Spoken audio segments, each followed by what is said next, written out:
Now, I invite you to read with me Matthew chapter 6, verse 9 and verse 10. Reading together. After this manner, therefore, pray ye, Our Father which art in heaven, hallowed be thy name. Thy kingdom come, thy will be done in earth as it is in heaven. Tonight, I want to consider this portion of the Lord's model prayer that says, Thy will be done in earth as it is in heaven.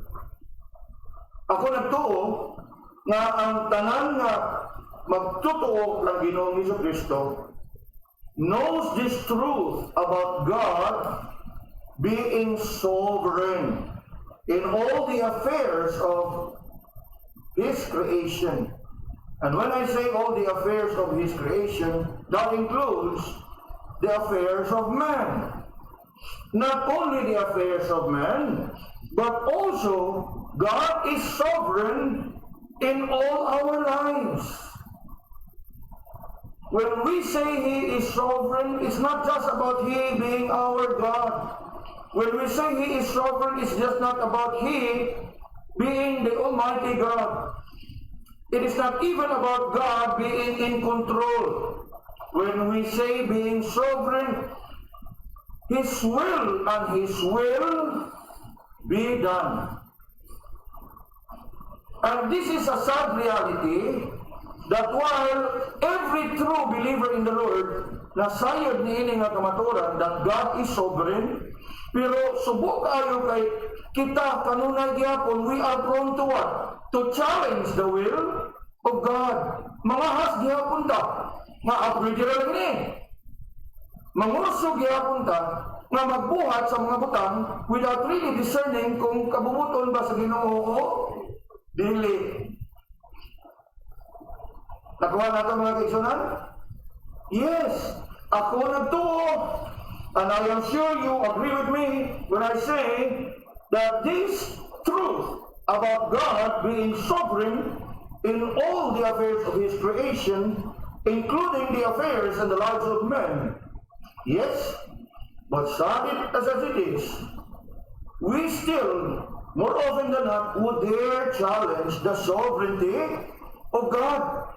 Nga imbis na ang iyahang kabubuton man matuman sa itong kinabuhi, more often than not, magtuman kaya punta sa itong kagustuhan.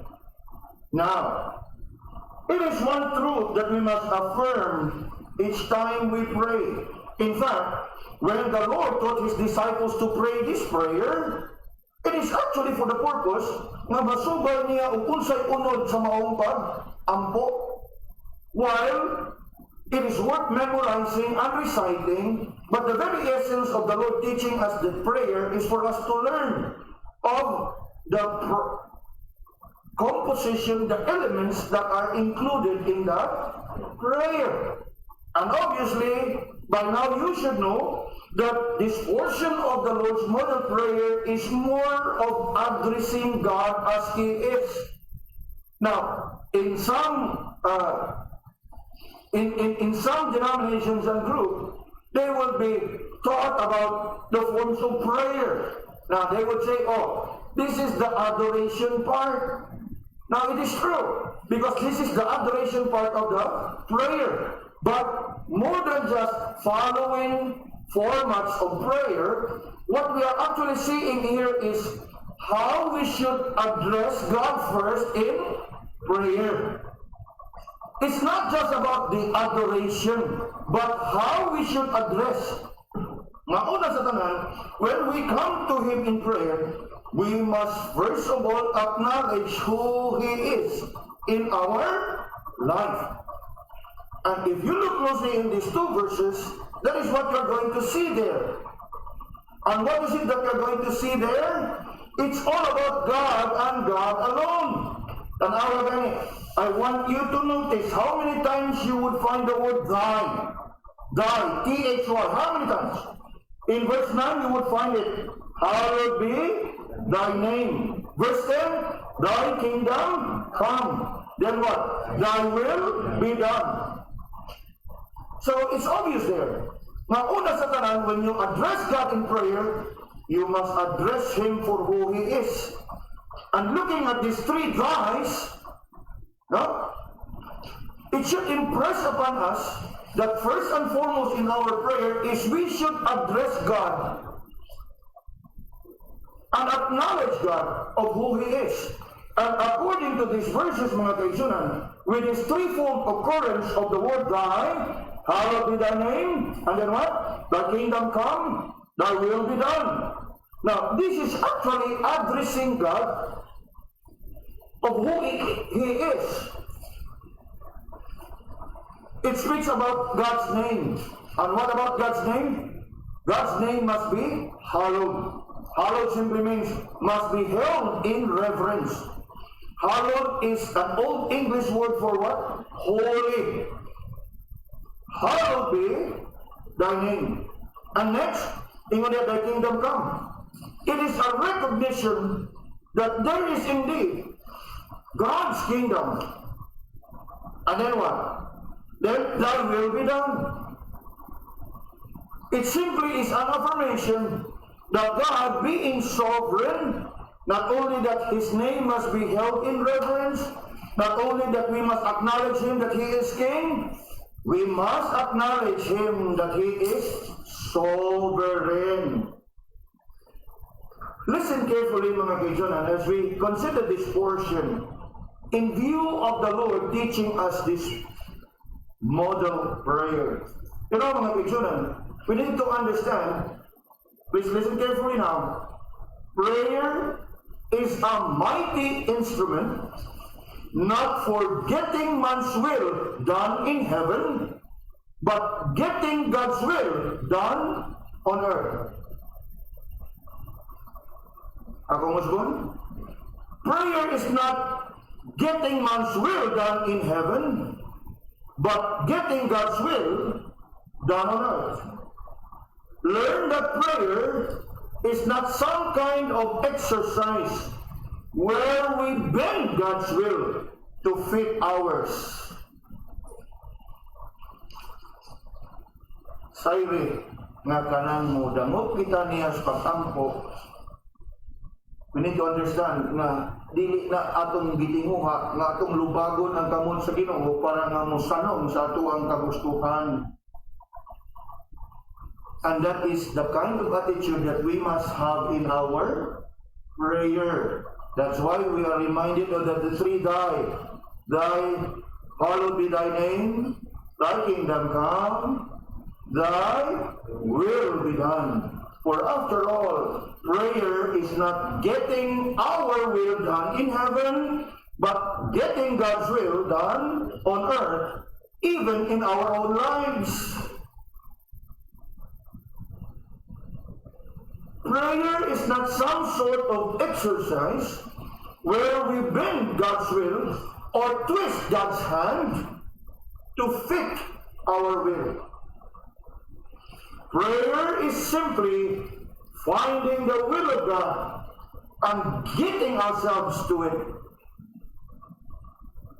Okay? Prayer is finding God's will and getting ourselves into it.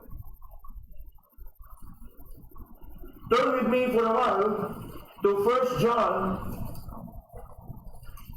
1 John chapter 5. To all who are joining us online, I trust that you'll be able to join us also as we turn our Bibles to 1 John chapter 5 and looking at verse 14. 1 John chapter 5, looking at verse 14. Tanaw na ito sa itong mabasa diha. John is saying, and this is the confidence that we have in Him, that if we ask anything according to His will, He heareth us. Sayo mga kaigsunan, nga dinhi angay magsugod ang atong mga alampuanan. Nga sa dili pa nato na siya isugid ngadto kaniya sa pag-ampo, atong sumadahon ug atong pamalandungon. Kay maya ba ni Ginoo akong ipangayo? Subay ka ni siyang kagustuhan? For sometimes we can be guilty of presumptuousness. Kana bang assuming Now, sa'yo ni pagayo ang iswerte ha? This is the confidence that we have in Him. Sometimes, we are too confident in our prayer. Have you realized that? We are too confident in our prayer. When our prayer and confidence in prayer ought to be in what? In God. Mabitaw ka na mga kaisunan, isip usa ka pastor. Yes, people would ask me to pray and I will surely pray. But sometimes I can see and I can feel nga ang katong mga kaisunan nga naghangyo nga iyampo, some of them may not be comfortable the way I prayed. Yes. They may not be saying it verbally, but I can see in their faces that they seem to be murag dili sila comfortable, murag dili nila ano yun ang tukat ng pagkampuan ni pastor, no? Yes. In many occasions, I've experienced it. Because whenever people would ask me, can you pray? If there be an occasion, I surely would pray. But there will be times na ang ilang di-expect nga manubong, wa siguro nila dungog mo na mapakuman, pero ang pastor. Huy, kaya sila nga may salamat, pastor. Yes, because I'm fully aware that as I pray, I need to remind those who ask me to pray that their confidence, as my confidence, ought to be in the Lord and not in the one praying. Kuha na ito mga kaisanan? And I have to be conscious of it. Or else, I would be taking the glory from the Lord. That I would be sending that impression to people who ask me to pray that their confidence is in me and no longer in. Muna itong ampingan. And you should know this. Each and every believer should know this. While as a pastor, you can be sure that I will always pray for all of you. No question about it. My family, my children, my wife, almost every day we pray. Earlier this morning, I was actually praying. Kunya, nabitay klase ng among mga bata online. Kunya, dito po niya sa taas, si Ruth, kay nailan lagi mga anak, si Pastor Gipag-Pere po. Kaya kaya dakong tingog, pray sa kongregan niya. Ang maestra nila yung isa na nagsiyakit kaya sa inyo, Ruth. Because I was praying over the phone. Praying for some of our brethren over the phone. And little did I know that they are also unmuted sa ilahang klase. And so the teacher asked, kinsa na nagsiyagin? Aligriha. But anyway, yes, it's a privilege to pray. But sa kuwang bahin, I really see to it that my confidence is in the Lord. Nga naman, tanaw diha pagayo ha, ang gisulti ha. And this is the confidence that we have in Him. If we ask anything, what? According to His will. And you know the comfort? If you have that confidence, you know the comfort. Where's the comfort? Look at the last part. He heareth us. The confidence, the comfort. Now you have a sermon. The confidence, the comfort.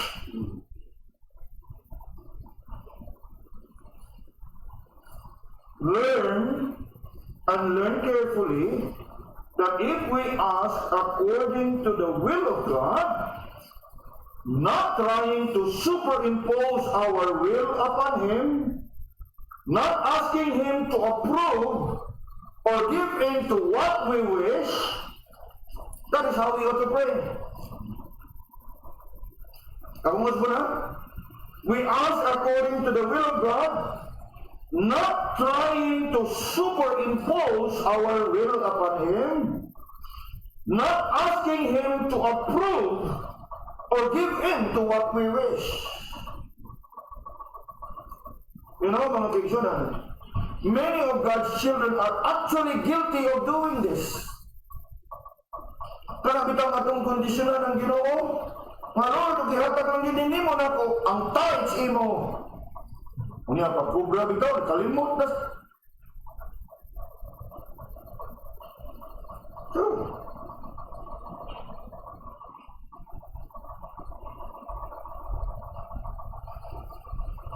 Let me say it again, mga kaibigan, so it will be clear to all of us and that we all can learn. If we ask according to the will of God, not trying to superimpose our will upon Him, not asking Him to approve or give in to what we wish. How about that? And the verse continue, if we ask anything according to His will, He heareth us. And it continue in verse 15. Look at verse 15. And if we know that He hear us, there's more confidence here. Whatsoever we ask, we know that we have the petitions we desire of Him. Isn't it wonderful? Isn't it wonderful that you have that confidence? And having that confidence, you have that comfort. Kampante ka, komportable ka. Nga imuha nga gidangot sa Ginoo, subay og kuyon sa iyaha nga kabubuton. And so, the key to a meaningful and fruitful prayer is to know and to do the will of God. Ako musgon, the key to a meaningful and fruitful prayer is to know and to do the will of God.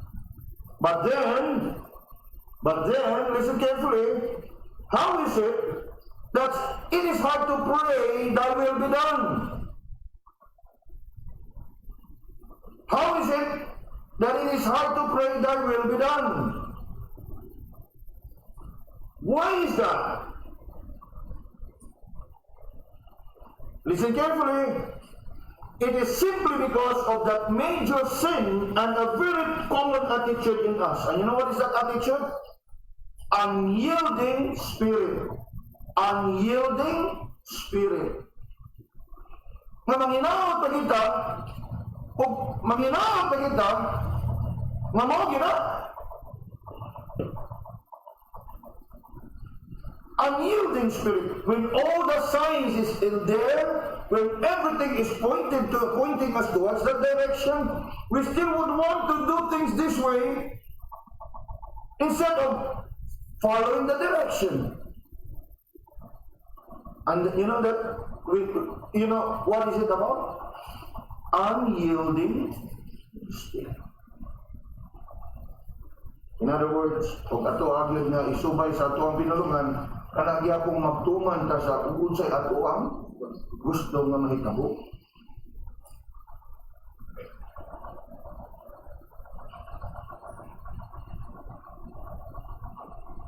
And as God's people, we should know nga kung insist pa kita na we will only be learning things the hard way. Kanindot na kayo nga igsugod pa daan, Lord, ihanay ko ni bitanan. No regrets, no what ifs and buts. Have thine own way, Lord. I follow.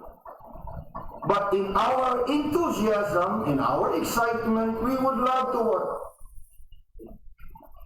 One thing siya niyo. Nadili ganitang maghulong ka diyo ito, dan basa.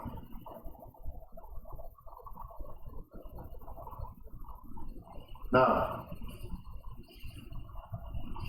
this is the major problem among God's people. That on one hand, we know that God is sovereign, and that whether we like it or not, at the end of the day, ang iyagya pong katumanan, ang iyagya pong kabubuton mo'y matuman, yet we still continue to what? Cultivate an unyielding spirit. Nga taon-taon naman tatang mga Kristohano, we should know, daghan natang nalabyan. Nga nothing happens by chance. Nagi panahon na panom naman tas Ginoo nga hunong sa kamera paspas na kay ka. Boss, take stop, look around. Mura ba stop, look, and yes, that's the same principle that the Lord is teaching us. It's time we find ourselves in such a situation. Stop, look, listen. A very common basic principle that we teach our children. Yet kitang madagko sometimes napakya sa pag-apply. Everything is on the fast lane. Things have been happening too fast, too quick. Nga naman, because we just want to see things happen. Only to be reminded. Boom! Stop. Look.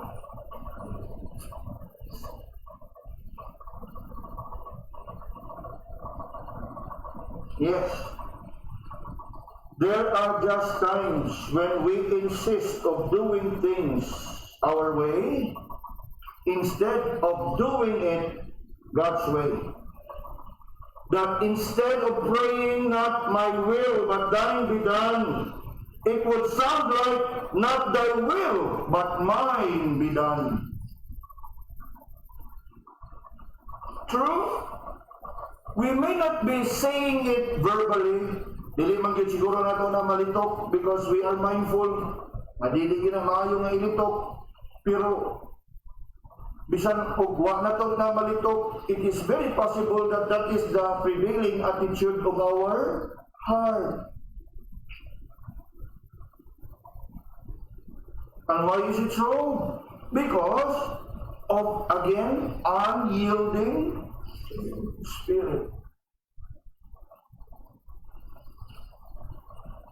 You know, this is very subtle. This is not about pride. This is not about arrogance. This is very subtle. Kaya nga naman, kaya kita mismo ato mang kumbensyon atong kagalingon nga para gyapon ni siya siyang kahimayaan. So, ato mang kumbensyon atong kagalingon ang Ginoo gyapon mahimahayaan ni. When all the while, what the Lord simply wanted us to do is what? Wait upon Him. Lord, asa man? How would I go about? And that is why, kinahanglan din nato nga ampingan atong kagalingon and guard ourselves from having an unyielding spirit. It isn't much about pride, although, of course, ang atong mga gahi na yugulo, yes, it's their pride and arrogance. Pero naman giusahay nga when we are so caught up with what we are doing, and we are so dedicated and committed with what we are doing, we just want to see things happening according to what we have planned, because we believe that in doing so, ang Ginoo gyapon himaya. Praise God kung mao na imong katuyuan, pero hinumdumi nga dili gyud ang imong kabubuton maoy matuman. Aron nga dili ka masugamak anang sitwasyon na might as well continue to wait upon the Lord. Stop, look, and listen. Ingunahan na gina siya mga kaigsunan. We all know that, right? In all thy ways acknowledge Him. And then what? Memorize ninyo tanan, di ba? Pero kano saan ninyo i-apply? When was the last time nga inyong i-apply? Arurot lang kanunay tatanan? That is our problem. Now when I say our problem, ato na kanang struggle. That's why, kinahanglan sa nato nga, hinumduman ang matag-usap. Balik kas basic. Stop, look, listen. Remember a very familiar exhortation from the book of Psalms? Gayon, be still and know I am God.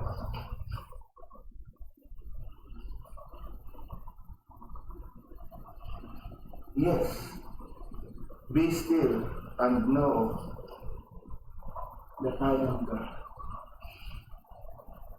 At makatuwa ka ng sayron pag-ayo, mga kaigsunan. Now, when the Lord taught us here to pray, thy will be done, I want us to really ponder and reflect the gravity, ang gibukaton, the seriousness. Each time we pray, thy will be done. You know, mga kaigsunan, each time we pray, thy will be done, it is an affirmation on our part of God's sovereignty in our life. Not only that we affirm God's sovereignty in our life, but not masayron that each time we pray that, you should know that that will of God in our life is all-comprising. All-comprising meaning, appeal o covered ang tanan sa imuhang kinabuhi, sa imuhang mga gibuhat, o sa imo pang pagabuhaton, o sa kanang imong giplano sa ugma. He is sovereign. Because the sovereignty of God is all-comprising and all-encompassing. All-encompassing. In other words, everything about you and everything about your thoughts, about your plans, everything, absolute. God is sovereign. Nga kanato nga ang mga anak sa Ginoo karon nga malikayan nato kana bang gitawag og disappointments and frustrations in life, wag ni kumo nga ato nang gihaumdaan from the very beginning ang ato kinabuhi, ang ato mga planos kinabuhi, subay ko kuyon sa iyahan kabubuton. You know, all this wag ining gitago sa Ginoo dinhi kanato. Iya ginang ipadayag di siyang pulong nga atong masayaran ug ato ang kakunon apan oftentimes we miss out on this. And so as we consider this portion of the Lord's Prayer, nga diin we pray, thy will be done on earth as it is in heaven. Yes, it is our affirmation in which we acknowledge His sovereignty. Not only that we affirm and acknowledge, we must be aware. And not only that we must be aware, the last that I want to say, please listen carefully. It is one thing that you affirm. Kaya pwede man kang affirm by lip service. You are my God, you are sovereign in my life. And then you acknowledge, yes, God is sovereign. Ikatulong, you are aware of His sovereignty. Yes, but this one, last, is the most important. You must abide. Kaya oftentimes, we are aware, oftentimes we acknowledge, yet we fail to abide. I give you an example. Most of us are into driving. Kabawagin tas balakot, nga upuwa. We know that. But the last A is the problem, the abiding part. Kaya ugway tao, lagos kita. You acknowledge that red light, stop. You are aware of it. You affirm that you are a law-abiding citizen.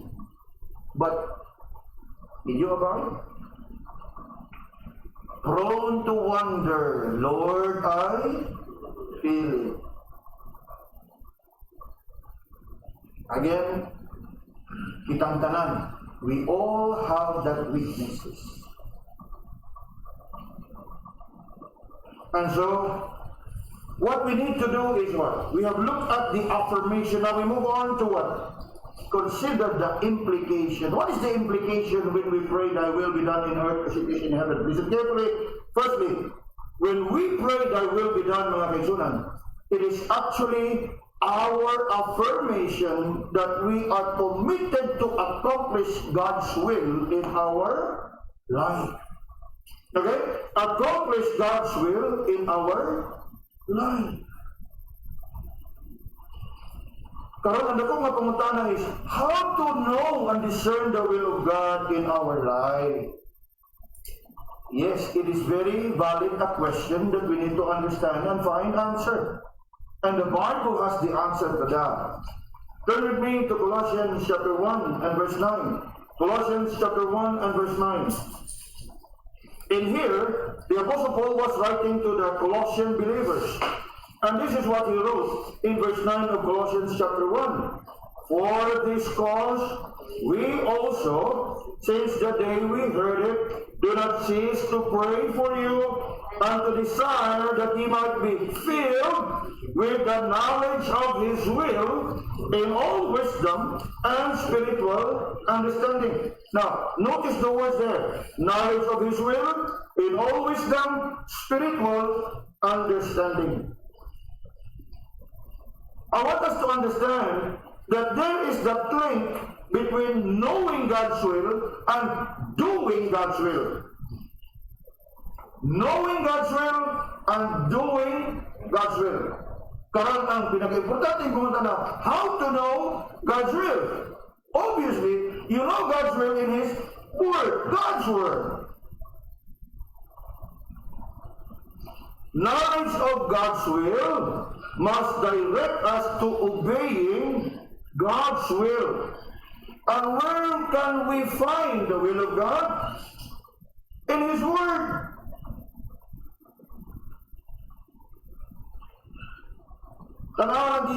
To desire that He might be filled with the knowledge of His will. And where can you find the will of God revealed to us? But in the Scripture.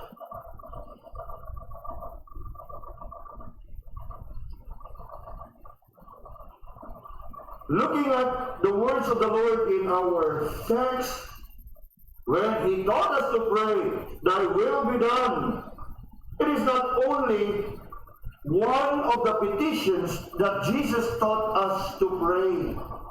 In fact, Jesus Himself taught us this principle by example. Nga naman, una, by His coming to earth is in itself submission to the will of the Father. Nakuha na to? His coming to earth in itself is an act of His submission to the will of the Father. And while He was here on earth, He continued to show His disciples and us, learning from His example. If you can turn your Bibles for a while quickly to John chapter 4 and verse 34. I want us to see that example that is set before us by the Lord Jesus Himself. John chapter 4 and verse 34.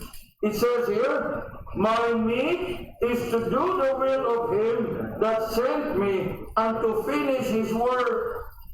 Now obviously, of course, we don't have the time to elaborate on the context. Yes, His disciples were preparing meal for everybody. And somehow they call upon the Lord, come, join us over meal. And Jesus replied, no, my meat is to do the will of my Father. Because He was actually in the midst of what? Witnessing and sharing.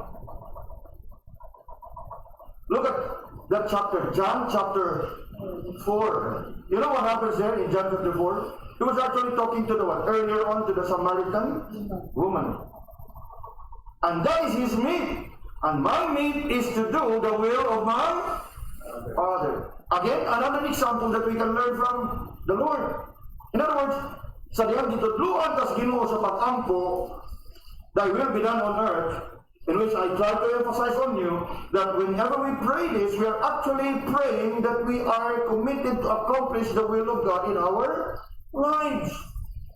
And Jesus not only taught us that petition by words, He taught us that petition by His example. Turn to John chapter 5 and verse 30. John chapter 5 and verse 30. What is it that we read there? I seek not mine own will, but whose will? But the will of the Father which hath sent me.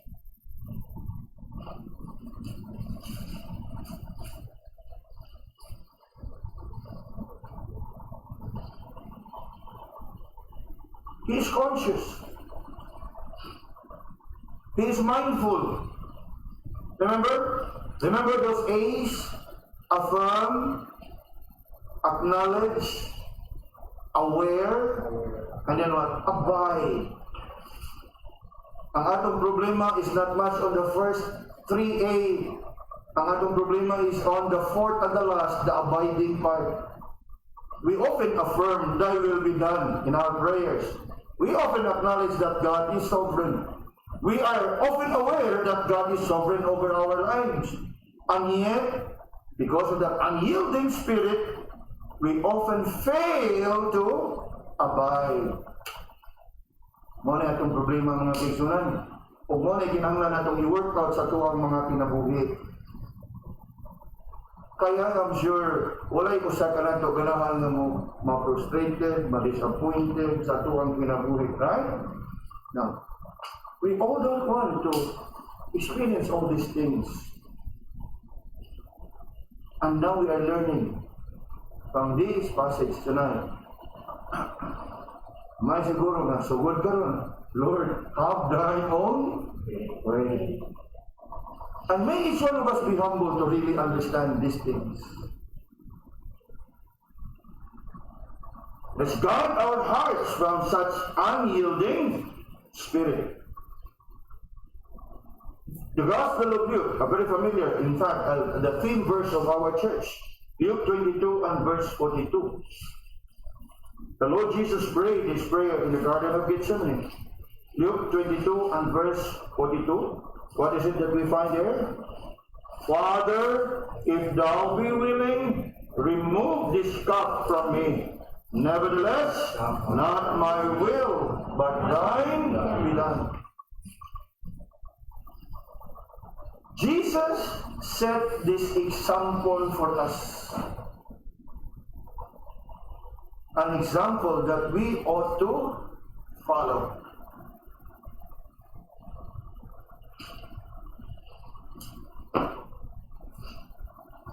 And you know mga kaigsunan, if only we would learn it and really keep it, we can never go wrong.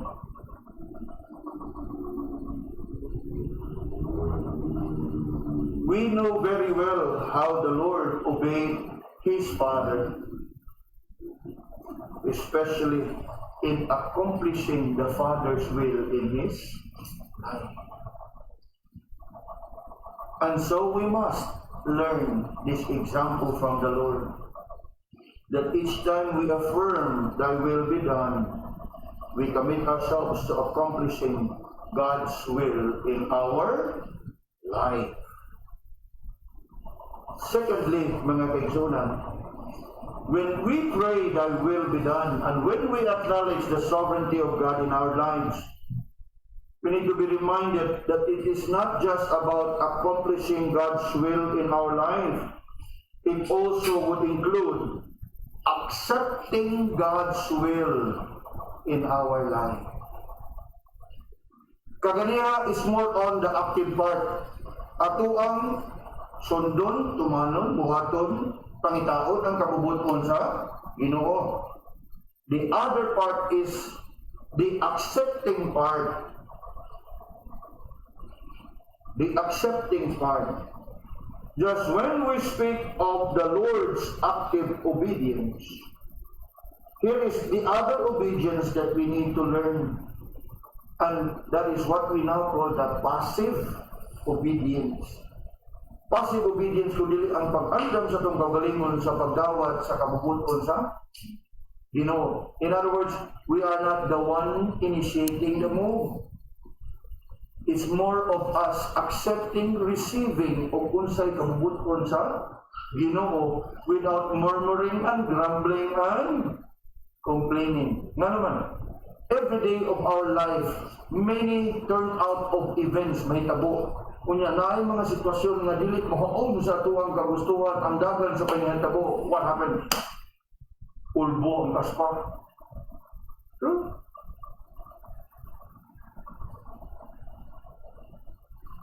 Ano niya? Natay mahimo.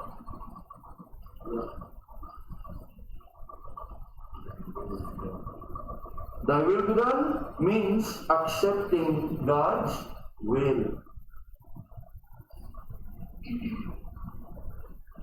And this is very difficult at times. Kaya nga naman, we have our expectations, right? Na natin hindi giplano. But there are just times and instances that the Lord will permit things to happen. And these things that has happened may seem to hinder us when you're more ma-shaken ka. And oftentimes, this is where we succumb to what? Blasting against God. Murmur and grumble against God. Now, may the Lord be merciful unto us. God is sovereign. It is for us to accomplish God's will. And on the other hand, it is for us to accept God's will. And accept God's will what? Patiently. Na naman, anak biyakas Ginoo, when things happen not according to your expectation, it's not about God trying to break you down, but simply to remind you to what? Stop, look, and listen. Trust me. You don't trust in yourself. You don't trust in people. Just trust me. Way laing katuyuan ang Ginoo na to. It is never meant to destroy us. It is simply purpose to humble us down. Ay nga naman, nagiusahay nga makalimot kita sa Ginoo ay unya, malaumon gyapon kay ta nga subay tanan sa Ginoo nga atong ipanghimo.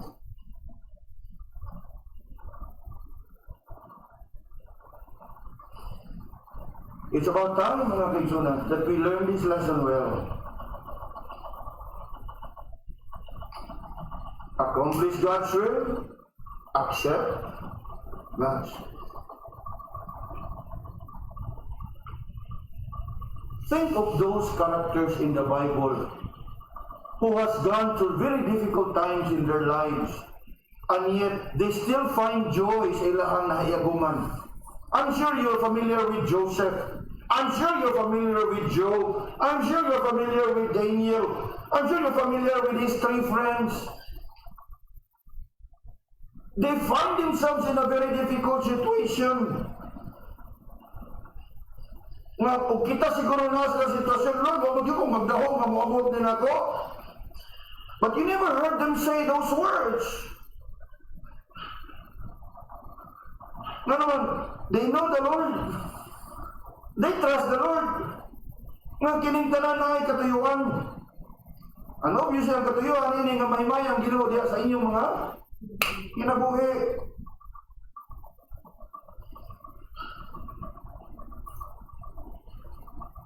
Listen carefully now.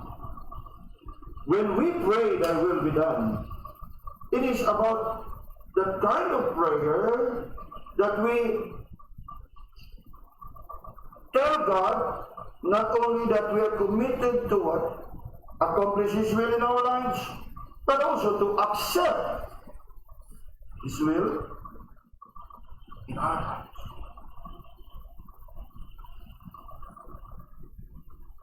Someone said, listen carefully, those who see the hand of God in everything can leave everything in the hand of God.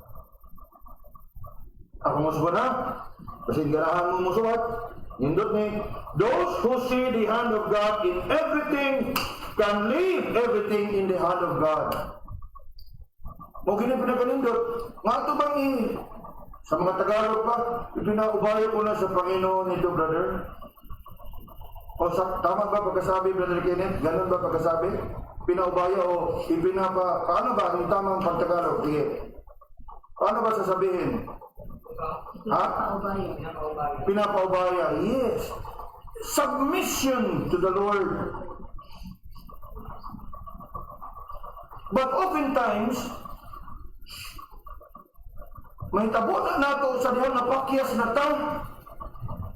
Madalas nangyayari, madalas na sasabi, pagka yung tapos na pumalpak yung plano natin, ang pinakamaganda, right from the very beginning, Lord, papagbayag ko ito sa iyo.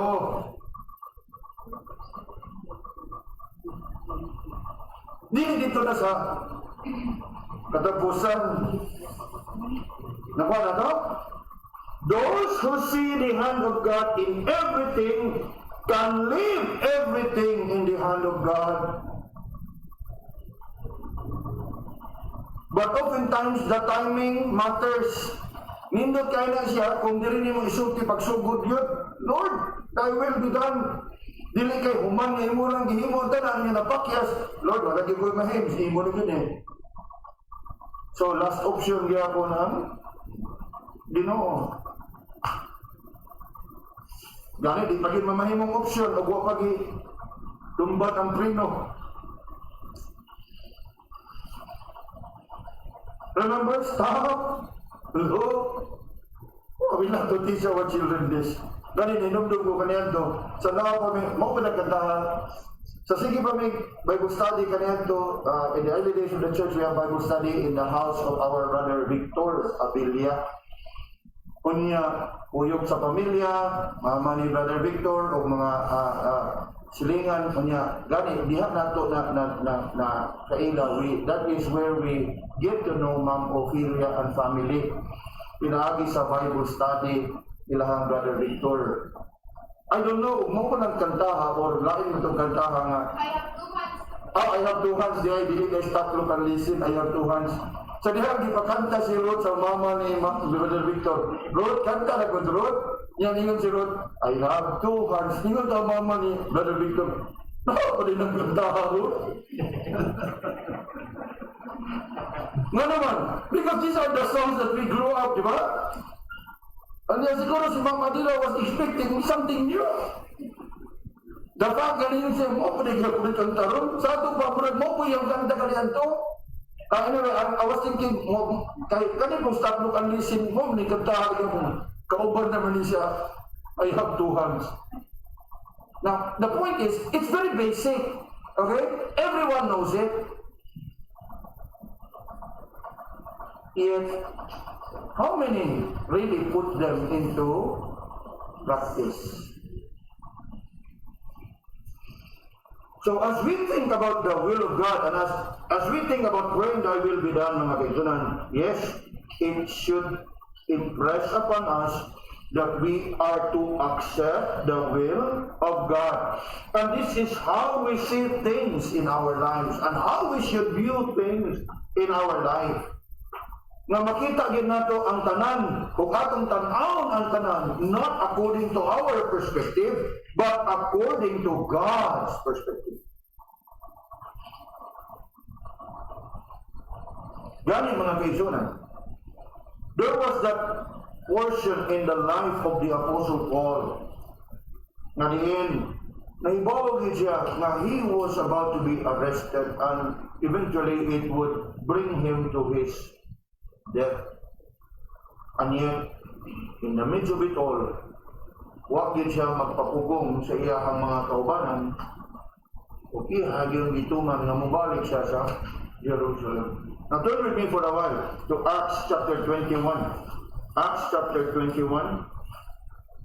When the Apostle Paul was determined to go back to Jerusalem, his friends and his companions tried to discourage him from going, yet he still go. Now, Acts 21, and looking at verse 14. Maybe we begin reading in verse 13. Now, verse 13, maybe verse 12. And when we heard these things, now, bear in mind, it was Luke who wrote the book of Acts. The book of Acts. It was Luke, no? The same gospel writer, Luke. So, as you can see there in verse 12, Luke here said, and when we heard these things, talking about Paul, no? And when we heard these things, both we and they of that place besought him not to go up to Jerusalem. Then Paul answered, what mean ye to weep and to break mine heart? For I am ready not to be bound only, but also to die at Jerusalem for the name of the Lord Jesus. 14. And when he would not be persuaded, we ceased, saying, the will of the Lord be done.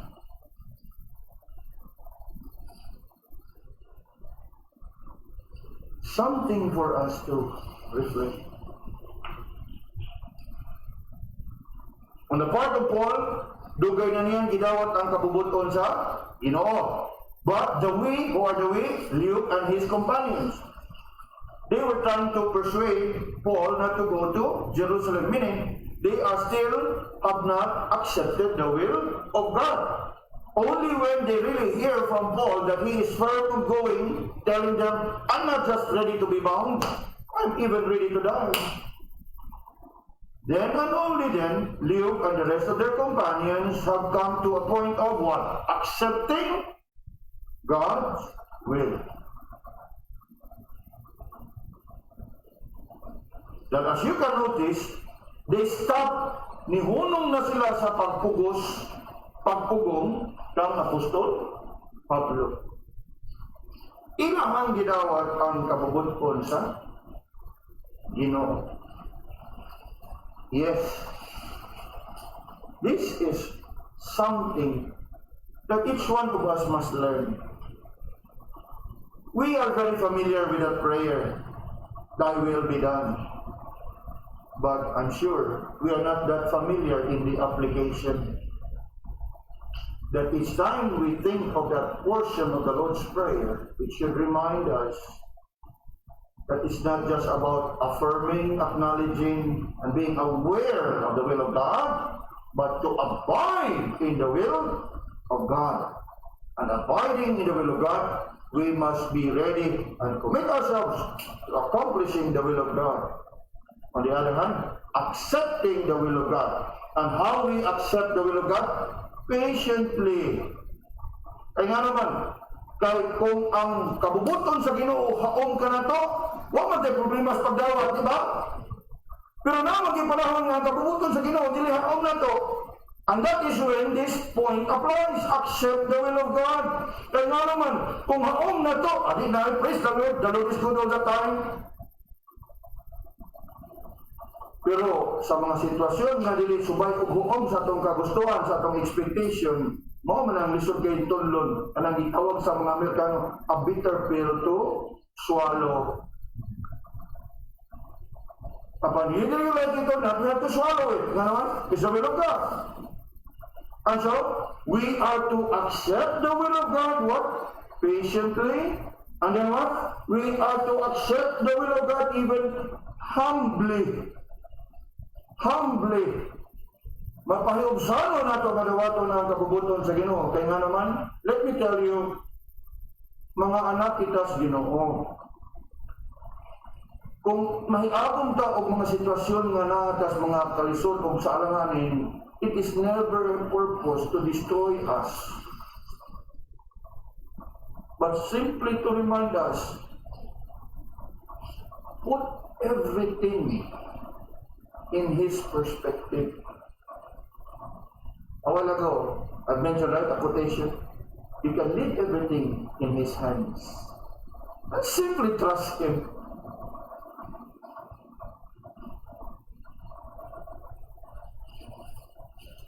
Yes, we are to accept God's will patiently. We are to accept God's will humbly. And then and only then, we can sing joyfully in total submission that song we sang a while ago. Have thine own way, Lord. Have thine own way. Now, I want to end this meditation tonight with this short testimony I've read about Miriam Booth. Miriam Booth. Miriam Booth. B-O-O-T-H. Huh? Miriam Booth. She is actually the daughter of William Booth. And William Booth is the minister who founded Salvation Army. Now, Salvation Army, from the very beginning, is not actually a church. Karon na lang ang murag atong panglantaw is a church. It's actually a para-church. Kana ba ingon nato nga ilang ministry is to reach out in European countries. This is a big organization. They reach out to help drunkards, the jobless, the homeless. They bring them over to feed, and they provide for them clothing and even shelter. Now, of course, I'm not trying to promote Salvation Army, but just to share with you, no, that William Booth, his daughter is Miriam Booth. And Miriam Booth, somehow, at the very early stage, is active in the ministry. She's very active, even helping her father in the work of the ministry. She has a very promising ministry. But at a very young age, she has had some health condition that disables him to continue sa pagpangalagad sa Ginoo. In other words, nahigawan siya sa kayunan na patapadayon sa pagpangalagad sa Ginoo. So you can just imagine how she felt having been hindered from serving the Lord. Pero what is interesting is, imbis nga ma-discourage siya sa iyang himutangan, sa dihang gipangutan na siya sa usa niyang kahigala, how do you feel na wa nakakapangalagad sa Ginoo? Now, listen carefully to what she said. While it is wonderful to do the Lord's work, it is greater still to do the Lord's will. In other words, iyang nadawat ang kabubuton sa Ginoo nga dili na siya makapadayon sa pangalagad. Ang gusto na, it is wonderful to do the Lord's work, but it is greater still to accept the Lord's will. I hope you are able to pick up. Ganit may numdum ko sa atong igsoon kaniya ito si Preacher Dominino. Grabe ang kadasig ato niya nga makapangalagad sa Ginoo. Apan sa iyang balatian, he was called home. And I am sure nadawat niya ang kabubuton sa Ginoo. Nga dito rin ito siya. Nakuha na ito? Usbo na ito ha? It is wonderful to do the Lord's work, but it is greater still to accept the Lord's will.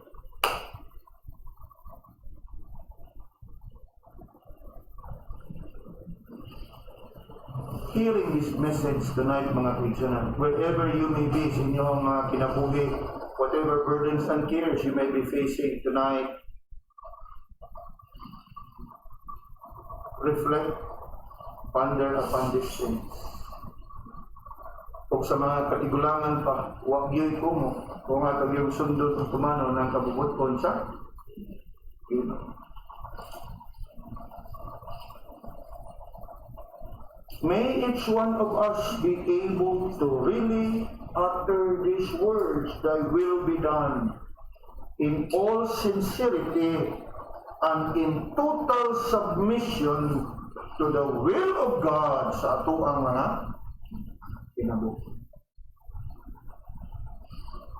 The same exhortation goes to all of you joining us online, and I trust the message has reached you loud and clear, without disruptions, aron nga nadawat usab ninyo ang panalangin gikan sa Ginoo.